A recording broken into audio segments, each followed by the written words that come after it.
मैं श्रीमती प्रेम परिहार, राजकीय बांगड़ महाविद्यालय डिडवाना, और आज हम भारतीय बैंकिंग नियमन अधिनियम 1949 और भारतीय रिजर्व बैंक इन दोनों के बीच संबंध और समन्वय के बारे में जानकारी प्राप्त करेंगे। भारतीय बैंकिंग नियमन अधिनियम 1949 में भारतीय रिजर्व बैंक को बैंकिंग व्यवस्था को सुचारू रूप से चलाने के लिए एवं उसे नियंत्रित करने के लिए अनेक प्रकार के अधिकार दिए गए हैं, जिनमें से कुछ धाराएं जो हैं वो इस प्रकार हैं। धारा 21 के अनुसार रिजर्व बैंक जनहित में किसी भी बैंक या समस्त बैंक के लिए अग्रिम नई नीति बना सकता है। धारा 22 के अनुसार रिजर्व बैंक को बैंकिंग कंपनियों का लाइसेंस देने एवं इसे रद्द करने का अधिकार है।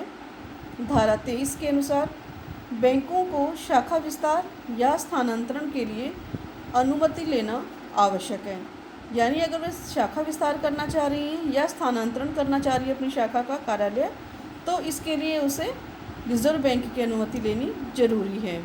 धारा 27 के अनुसार बैंकों के लिए यह आवश्यक है कि वह इस अधिनियम के तहत चाहे गए समस्त प्रपत्र एवं सूचनाएं समय समय पर रिजर्व बैंक को भेजें।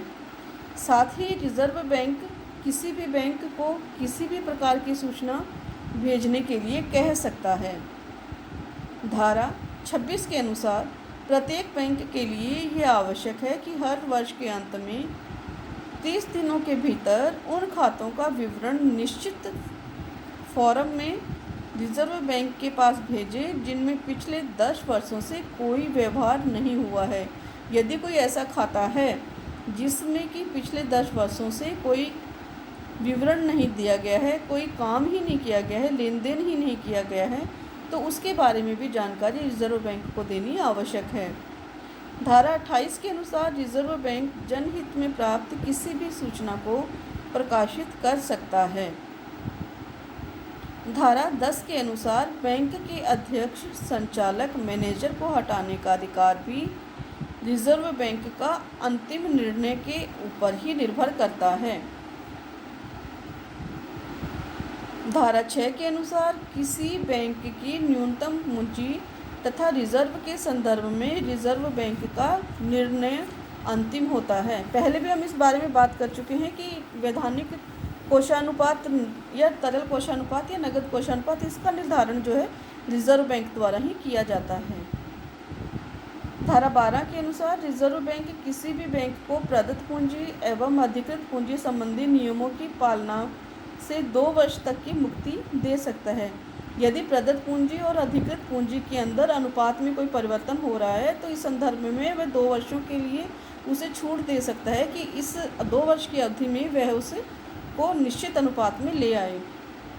धारा 17 के अनुसार रिजर्व बैंक किसी बैंकिंग कंपनी को अपने लाभों की 20% राशि रक्षित फंड में हस्तांतरित करने संबंधी छूट दे सकता है, लेकिन इसके लिए वह केवल केंद्रीय सरकार को सिफारिश ही कर सकता है। अंतिम निर्णय केंद्रीय सरकार के परामर्श से ही लिया जाता है। धारा 19 के अनुसार रिजर्व बैंक किसी भी बैंक को विदेश में कार्य करने के लिए सहायक कंपनी बनाने की अनुमति प्रदान करता है। यानी किसी बैंक को विदेशों में अगर सहायक कंपनी बनानी है तो रिजर्व बैंक की अनुमति आवश्यक है। धारा 20 के अनुसार रिजर्व बैंक जमाकर्ताओं के अहित होने की स्थिति में किसी भी बैंक को आगे ऋण न देने या शर्तों के साथ ऋण देने का आदेश दे सकता है। धारा 27 व 28 के अनुसार रिजर्व बैंक किसी भी बैंक से कोई भी सूचना प्राप्त करने का अधिकारी है। धारा 31 के अनुसार वित्तीय वर्ष की समाप्ति के 3 माह के भीतर अंकेक्षित अंतिम खाते प्राप्त करने का अधिकार रिजर्व बैंक को है। पहले भी हमने पढ़ा है कि अगर वह अंतिम समय में खाते नहीं दे पाता है तो इसके लिए 3 माह की छूट भी उसे मिल सकती है। कोई भी बैंक अपने प्रबंध संचालक की नियुक्ति संबंधी कार्य या नियुक्ति संबंधी व्यवस्थाओं के अंदर परिवर्तन रिजर्व बैंक की पूर्व अनुमति के बिना नहीं कर सकता है। रिजर्व बैंक को यह अधिकार प्राप्त है कि किसी बैंक या सभी बैंकों को विशेष सौदे न करने की चेतावनी दे सकता है या उन पर प्रतिबंध लगा सकता है। किसी भी बैंक को ऋण देकर सहायता प्रदान कर सकता है। किसी भी बैंक की संचालक मंडल की सभा बुला सकता है। बैंक के किसी अधिकारी को रिजर्व बैंक कार्यालय में विचार विमर्श हेतु बुला सकता है। रिजर्व बैंक अपने अधिकारों को किसी भी बैंक के संचालक मंडल में अधिकारी नियुक्त करने में प्रयोग में ला सकता है। विचार प्रस्तुत करने के लिए अधिकारी भेज सकता है और सभा की कार्यवाही की रिपोर्ट भी प्रस्तुत करने के लिए कह सकता है। रिजर्व बैंक किसी भी बैंक को यह आदेश दे सकता है कि विशेष अधिकारी को संचालक मंडल की सभा की सूचना देवें, यानी जो विशेष अधिकारी रिजर्व बैंक नियुक्त करता है उसे सूचना पाने का अधिकार भी रिजर्व बैंक को मिलता है। बैंकों को कोई भी सभा करने से पूर्व उस विशेष अधिकारी को सूचना देने का दायित्व है।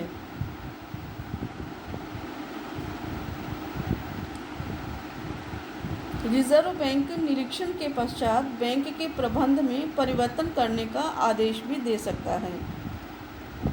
रिजर्व बैंक किसी भी बैंक में उसके द्वारा भेजे गए विवरणों की सत्यता को जांच करने हेतु अधिकारी भी नियुक्त कर सकता है। रिजर्व बैंक न्यायालय में विशेष अवस्थाओं में किसी बैंक के समापन के लिए आवेदन प्रस्तुत कर सकता है। धारा 36 और 38 में ये विशेष प्रकार की सुविधाएं दी गई है, प्रावधान किए गए हैं रिजर्व बैंक के लिए, ताकि रिजर्व बैंक उनमें यह बैंकों के अंदर रिजर्व बैंक का भय और विश्वास बना रहे और वह सार्वजनिक हित के लिए कार्य करें, जमाकर्ताओं के हितों के विपरीत कार्य न कर पाएं। इसके लिए रिजर्व बैंक को बहुत से अधिकार इस अधिनियम में दिए गए हैं। धारा 39 के अनुसार किसी बैंक के विघटन की दशा में निस्तारक नियुक्त कर सकता है। धारा 45 के अनुसार रिजर्व बैंक को किसी बैंकिंग कंपनी को ऋण स्थगन काल स्वीकृत करने तथा एकीकरण की योजना तैयार कर केंद्र सरकार की अनुमति हेतु भिजवाने का प्रावधान भी इसमें किया गया है। इस तरह के अधिकार रिजर्व बैंक को दिए गए हैं। भारतीय बैंकिंग नियमन अधिनियम 1949 में अगस्त 2000 के अंदर विभिन्न प्रकार के संशोधन 2003 के अंदर और समय समय पर विभिन्न प्रकार के संशोधन किए गए हैं, जिनमें केंद्रीय सरकार को भी अनेक प्रकार के अधिकार दिए गए हैं। ऐसा नहीं है कि केवल रिजर्व बैंक को ही अधिकार दिए गए हैं, केंद्रीय सरकार को भी अधिकार दिए गए हैं, जिससे कि वह बैंकों के लिए नियमन और नियंत्रण का कार्य कर सके।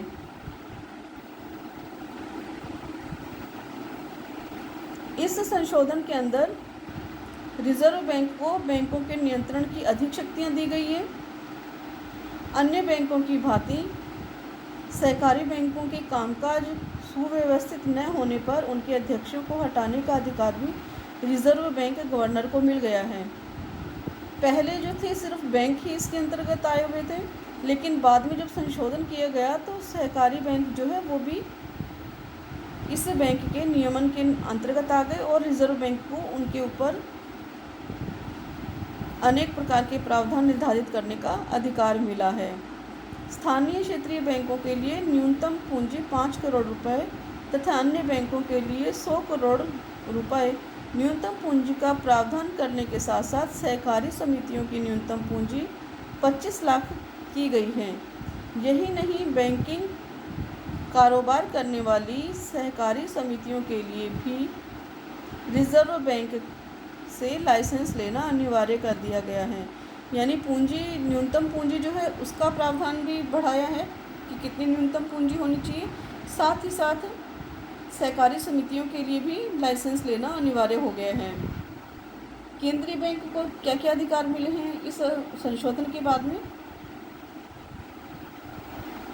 रिजर्व बैंक से परामर्श करके बैंकिंग अधिनियम को लागू करने के लिए नियम बनाकर गजट प्रकाशित करवा सकती है और नियमों की व्याख्या भी कर सकती है। और नियमों में परिवर्तन या संशोधन का अधिकार सरकार को धारा 52 के अंतर्गत मिला है। और धारा 53 के अंतर्गत केंद्रीय सरकार रिजर्व बैंक की सलाह से किसी भी बैंक को इस अधिनियम की किसी या किन्हीं धाराओं या उपधाराओं से निश्चित अवधि या सामान्यतः लागू होने से मुक्त करने की घोषणा गजट में प्रकाशन करवा के कर सकती हैं। रिजर्व बैंक द्वारा किसी बैंक का लाइसेंस रद्द करने पर बैंक को 30 दिन के भीतर केंद्रीय सरकार के पास अपील करने का अधिकार है और इस संबंध में केंद्रीय सरकार का निर्णय ही अंतिम होता है। धारा 44A उपभाग 7 के अनुसार केंद्रीय सरकार रिजर्व बैंक के परामर्श से जनहित में 2 या 2 से अधिक बैंकिंग कंपनियों के एकीकरण के लिए कह सकती है।